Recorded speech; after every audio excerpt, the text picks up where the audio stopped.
reading buddies? Welcome or welcome back to my YouTube channel. This is Polly, a 24-year-old Filipino bookish content creator who advocates for POC written and diverse books. So if you're into that, then don't forget to subscribe to my YouTube channel. I upload every Saturday, and to follow me on all my social media, which are all linked down below. I upload on my Bookstagram every day, and I upload a new blog post every Wednesday. For today's video, I will be sharing with you all the books that I read in February. So if you want to know what those books are and my thoughts on them, then just keep on watching and let's get started!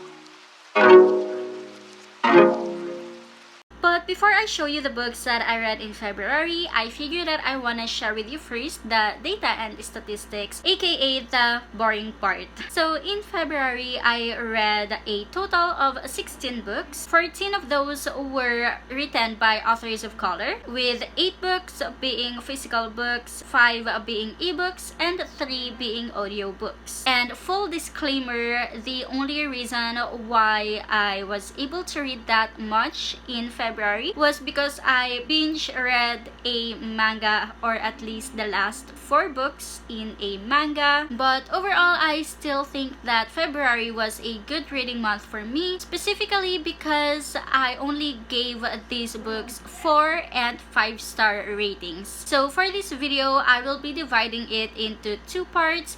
The first part being my 4-star reads, and the second part being the 5-star reads. You can also go to my description box down below for the timestamps if ever you only want to watch my 4-star reads or my 5-star reads. And without further ado, let's move on now to the books that I read in February.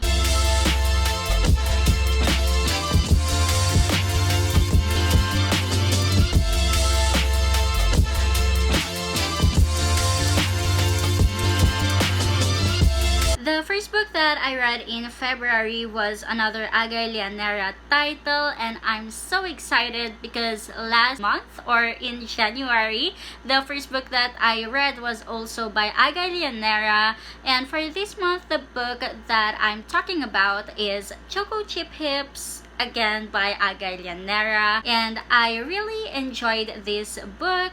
It is really nice to start the love month with a short and sweet read. This book has a body positivity theme, but I just expected to see more of the body positivity topic in this book, and I also hope that it was executed a little bit better. I also hope that we got to see more of the romance part that was budding between the 2 main characters. But some things that I really like about this book are, first of all, the father-daughter relationship. Second is the character development. We also have the friendship dynamics, how it showed both the hard and fun part of being a dancer, and the really delicious sweets mentioned all throughout this book. And now I can't wait to read more from Agay Llanera since I really enjoyed 2 of her books now.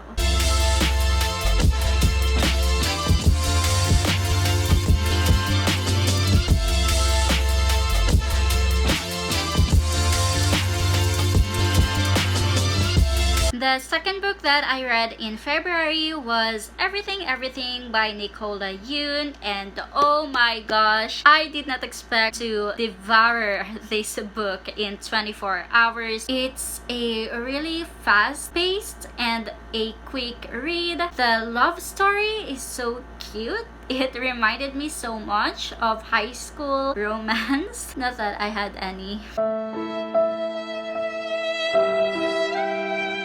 But I also really like how it's more than just a love story. It tackled about boundaries, knowing yourself, dealing with loss, and what both trauma and love can do to a person. And I have to admit that I felt giddy 60% of the time while reading this.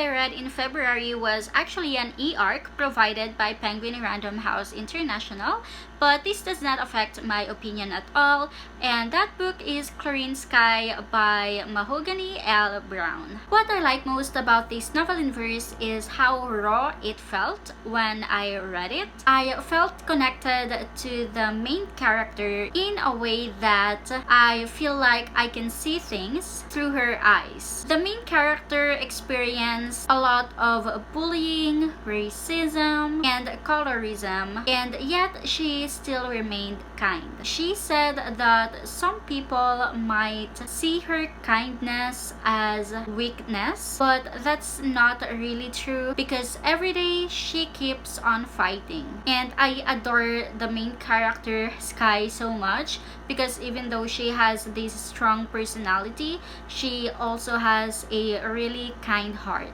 This story is a must read for all persons of color who feel like they are alone, especially teens and young adults.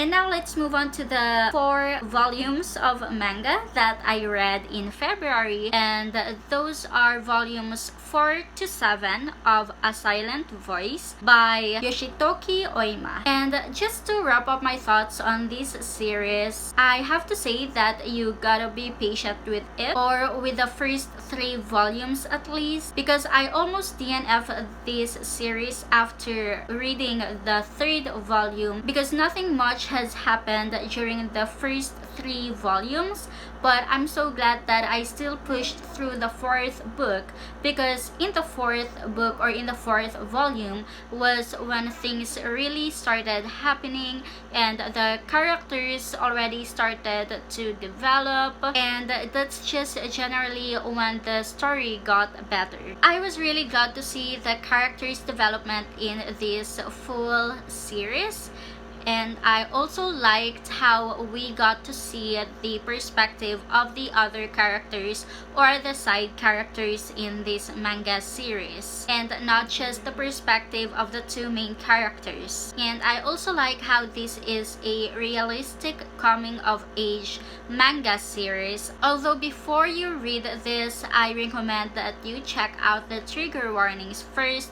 The trigger warnings that I can remember of right now are, first of all, is depression, suicidal thoughts, and bullying.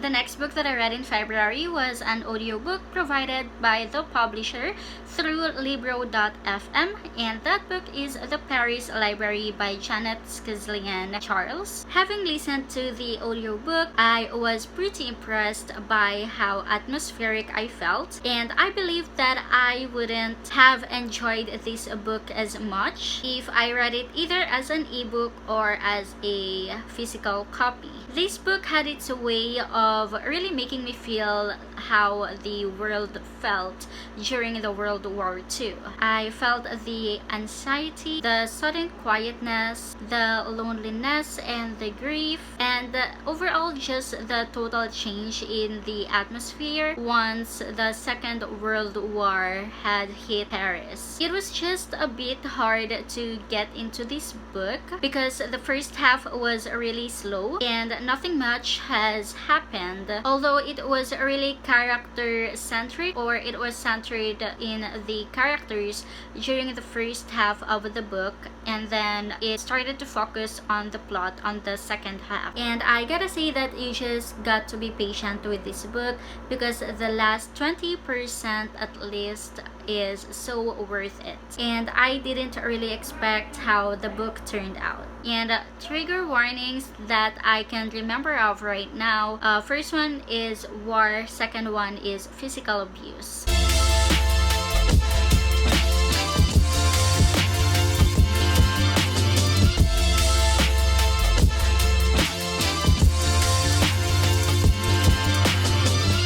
My next 4 4-star read is Lalani of the Distant Sea by Erin and Entrada, and oh my gosh, I love this book.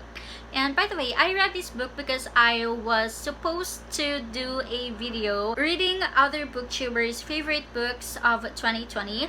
I still have all the footages, I just haven't been able to edit that video yet, but it will go up hopefully by the end of this month. And in that video, I read 2 favorite books of Kat from her bookish side, so be sure to watch out for that video. So I was thinking that if I can review this book in only one sentence, it would be like this. Lalani of the Distant Sea is the perfect book to read if you want to get lost to another world without any fear. I just think that this book is full of magic and hope, and it is also unapologetically Filipino, for it shows family-oriented, resilient, and helpful characters. It was really a pleasure to see how Lalani grew from this timid and afraid girl to a strong and willful girl who will do everything she can for her mother. But I still don't think that I'll be able to give justice to how beautifully written this book is, so just go ahead, grab your copy and read this book, devour it. It is really worth your time.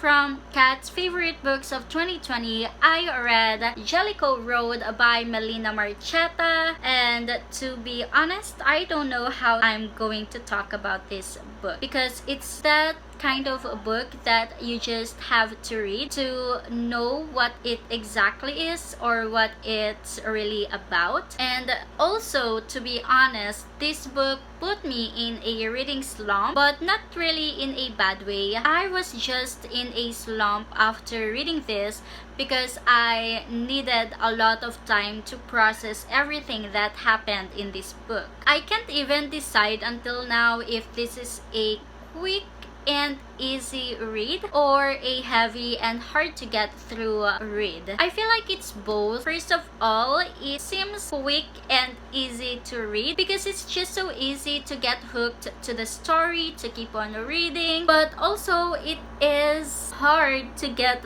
through because a lot of tough things are happening in the story of the characters here, and I can't imagine myself going through them if I were their age. They're like 16 or 17. What I really love about this book is probably the friendship dynamics and how the friends of Taylor, or the main character, can be considered as a family already, since their bond is just that tight and heartwarming. And as I've mentioned earlier, the characters in this book have been through a lot of things, and I don't think I'll be able to move on from those things that happened to them, or actually I don't think I'll be able to move on overall from this book.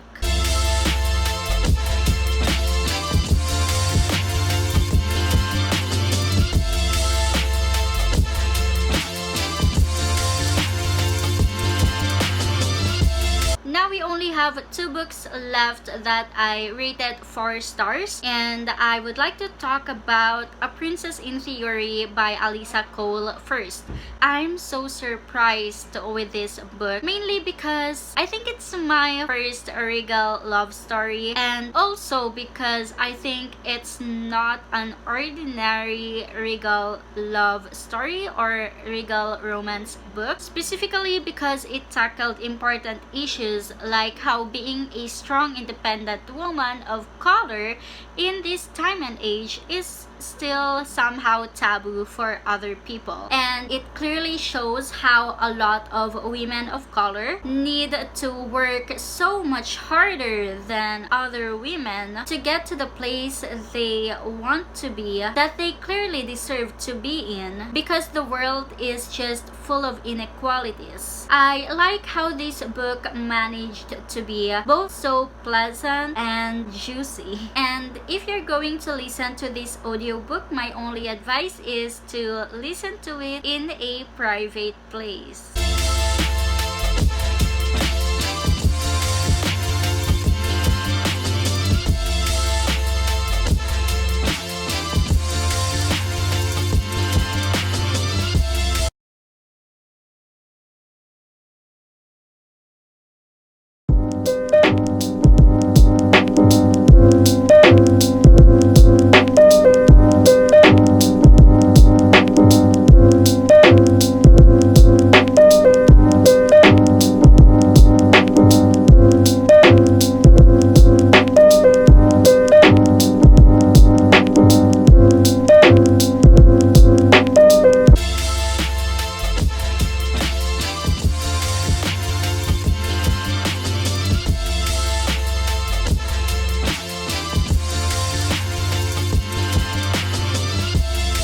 Move on to the books that I rated 5 stars, with the first one being The Trouble with Hating You by Sajni Patel. And if you do not know yet, I'm not much of a romance fan, but I think this book is the perfect romance I've ever read, basically because it has all the things that I like to see in a romance. And the first one is it has a strong, independent woman, a gentlemanly and humorous beau, timely social issues, fun friendships, all the banters, and all the swoon. And I love how this book offers so much more than romance. It shows the reality of being a South Asian, of having a different lifestyle than the other people in your culture, the importance of knowing your wants and needs in life, and the importance of showing empathy and compassion to all the people that you meet, because you don't really know what they're going through or who they really are. I highly recommend this book, with trigger warnings, of course. First is of sexual assault, and we also have emotional and physical abuse.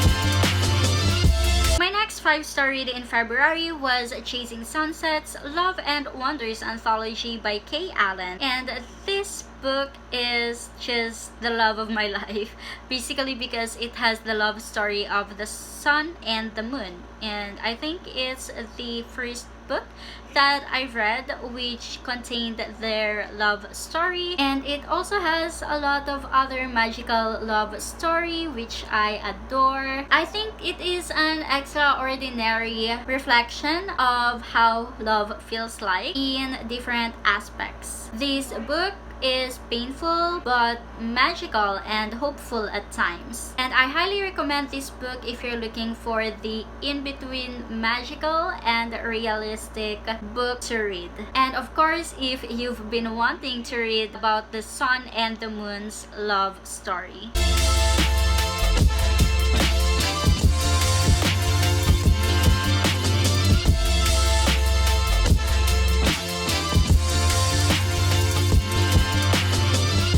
My next 5-star read in February was a nonfiction book, and that book is Snow Falling in Spring by Moying. This book made me realize that literature is indeed really powerful and it can connect people. During the Cultural Revolution in China, family members had to be taken apart from each other, but Moying showed that no matter how far families may be, there are still unexpected ways on how to remain connected with each other. In this case, literature became the connection. It also became a sanctuary to Moying during those tough years. And I love how Li's love for literature can be seen through her writing style in this autobiography. You can really see that she's a well-read person by the way she did world building, or how she described China during those years, and on how she described a specific scene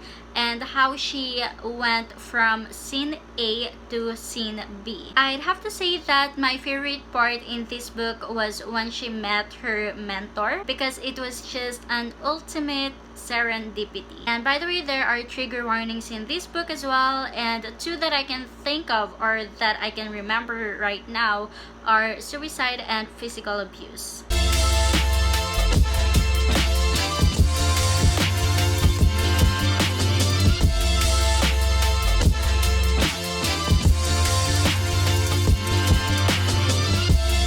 Finally, the last book that I read in February, which is also a 5-star read for me, is Blood Heir by Amelie Wen Zhao. And I absolutely love this book. Look at those tabs.